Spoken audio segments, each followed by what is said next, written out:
So guys, nandito ako sa may munisipyo kasi nag-asikaso ako ng aking pagpapaayos ng birth certificate.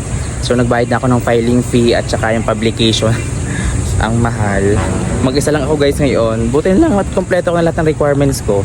Pinasa ko na lang kaso may babalikan na lang akong dalawa. Kasi wala yung doktora dito for yung certificate, medical certificate. So that's all for today's video guys. Mag-isa lang ako guys. Mag-isa lang ang babaeng masikip. Babalik ako bukas dito. Pero okay na, pag nakompleto ko yun, okay na. Itayin ko na lang aking birth certificate na isa na akong ganap na lalaki.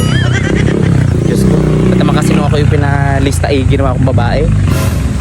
Alam na may lawit pa ako nung hindi pa naman ako nakakapagpalit. Ayan, sasakay na ako guys. Bye guys!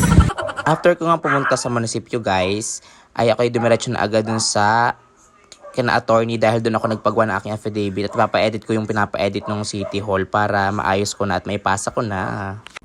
Very successful nga ang aking transaction kina-attorney sa office niya. Shoutout kay Ma'am Tan. Ayan, pauwi na ang babaeng masikip at agad naman nakaarak lang sa jeep. Ayan, feeling gorgeous siya dyan at saka feeling masikip na masikip talaga. Tinan nyo naman ang panguso-nguso pa. Akala mo naman itilap yung buhay. Ayan, bumaba ka na kaya. Choice. So guys, update lang. Nakauwi na ako.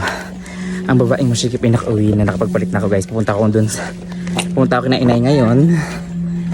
At bukas ako babalik ulit sa munisipyo dahil ako ay may kulang pang dalawang requirements. Mali kasi yung aking affidavit tapos wala yung doktora para sa medical certificate.